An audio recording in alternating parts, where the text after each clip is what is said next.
Papalabasin ng administrasyon na ako ay isang terorista sa loob at labas ng Pilipinas.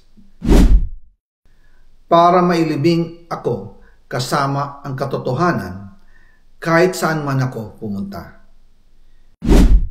Sinabi na agad sa akin ni Speaker Romualdez na kailangan ko makapag-deliver ng 2 billion pesos kada buwan para sa pagdi-deliver ng male-maletang pera patungo sa bahay ni Speaker. Ang sinabi mismo ni Speaker Martin sa akin na hati sila ni Pangulong Marcos sa perang yon para gamitin bilang bagsakan at imbakan ng pera mula sa mga SOP, collection at deliveries na para sa Pangulo.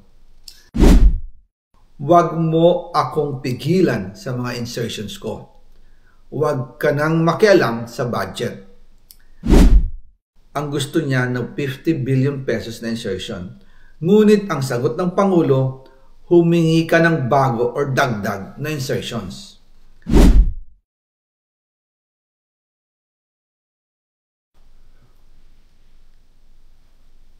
Magandang araw po sa inyong lahat. Bago ko ipagpatuloy ang aking paliwanag, nais ko munang magpasalamat sa inyo. Maraming salamat sa inyong bukas na isipan, sa inyong pasensya, at sa pagtanggap ninyo sa mga impormasyong aking ibinabahagi. Alam kong hindi madali ang mga paksang ito. Mabibigat at mahirap tanggapin. Hindi po ako makauwi dahil malaki ang banta sa buhay ko. Ngayon naman ay meron kaming natanggap na balita. Papalabasin ng administrasyon na ako ay isang terorista sa loob at labas ng Pilipinas. Para mailibing ako kasama ang katotohanan kahit saan man ako pumunta. Pero mahalagang malaman ng taong bayan ang katotohanan. Muli, taos-puso akong nagpapasalamat sa inyong pakikinig.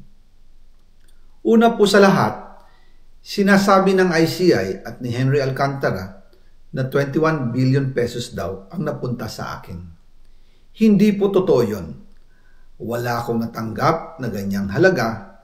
Ang totoo, mula 2022 hanggang 2025, ang kabuuang pera na dumaan sa akin para ibigay kay Pangulong Bongbong Marcos at kay dating Speaker Martin Romualdez ay umabot sa 56 billion pesos at hiwalay pa dyan ang 100 billion pesos insertion ng Pangulo sa 2025 budget. Pati na rin ang 97 billion pesos flood control insertion na inilagay sa NEP ng 2026 national budget. Balikan natin kung paano ito nagsimula. Noong 2022, kakaupo ko pa lang bilang chairman ng House Committee on Appropriations, sinabi na agad sa akin ni Speaker Romualdez na kailangan ko makapag-deliver ng 2 billion pesos kada buwan. Makalipas ang ilang araw, tumawag sa akin si Yusek Bernardo. Sabi niya, kailangan ng tulong ng Bulacan sa problema nila sa baha. Pinapunta niya sa opisina ko sa Kongreso si DPWH District Engineer Henry Alcantara. Sa naging meeting namin ni Alcantara, siya mismo ang nag-offer kung paano ang hatian sa mga proyekto ng DPWH. 22% para kay Speaker Romualdez, 2% para kay Yusek Bernardo at 1% para sa kanya. Doon po nagsimula ang tinatawag nilang deliveries. Ang sistema po ay ganito. Ang mga tao ni Henry Alcantara ay nakikipag-ugnayan sa mga tao ko na sina Paul Estrada at Mark Tiksay. Sila ang tumatanggap na pera mula sa mga tao ni Alcantara. Minsan sa bahay ko sa Valle Verde, minsan naman sa BGC parking. Pagkatapos nilang makuha ang pera, sila Mark at Paul naman ang nag-aayos o nakikipag-coordinate sa tauhan ni Speaker Martin Romualdez na si Jocelyn Sereno para sa pagdi-deliver ng male-maletang pera patungo sa bahay ni Speaker. Una, sa North Forbes Park sa McKinley Drive at nang lumipat siya sa number 14 Nara Street, South Forbes Park. Gusto ko pong linawin, hindi ako nakikialam sa mismong proseso ng paghatid. Dumaan lang po sa akin ang pera na agad dinideliver kay Speaker Romualdez. Ako lang po ang nagko-confirm sa text kay Speaker kapag nadala na ang pera sa bahay niya. At lahat ng ito, mula sa unang utos noong 2022 hanggang sa huling delivery noong 2025. Umabot sa mahigit 55 billion pesos plus ang naihatid sa bahay ni dating Speaker Martin Romualdez. Madalas hindi nabubuo ang hinihinging 2 billion pesos bawat buwan ni Speaker, kaya iyan ang final total. Ang sinabi mismo ni Speaker Martin sa akin na hati sila ni Pangulong Marcos sa perang yon.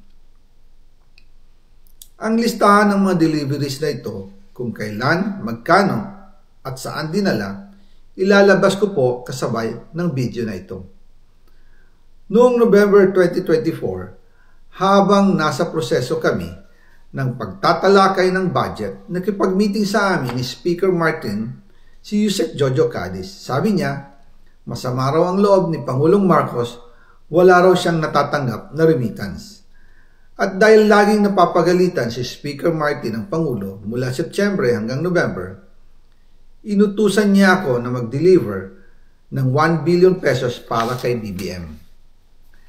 Ayon pa kay Yusek Jojo, nang ipaalam niya ito sa Pangulo, ang utos sa kanya ng Pangulo ay mag-ingat at siguraduhin si Yusek Jojo lang ang maghahatid. Ang instruction po sa akin ni dating Speaker Martin Romualdez ay dalhin sa number 30 Tamarind Street, South Forbes Park at ibigay kay Yusek Jojo Cadiz dahil ito raw ang drop-off point na malapit sa bahay ng Pangulo. Sinabi rin po sa akin Speaker Martin Romualdez na si PBBM ang nag-utos sa kanya na bilhin ang bahay sa number 30 Tamarind Street para gamitin bilang bagsakan at imbakan ng pera mula sa mga SOP, collection at deliveries na para sa Pangulo. Noong December 2, 2024, personal kong i-deliver ang 200 million kay Yusek Jojo Cadiz sa number 30 Tamarind Street, South Forbes Park. Ayon sa kanya, dadalhin daw niya ito sa bahay ng Pangulo sa number 41 Nara Street, South Forbes Park.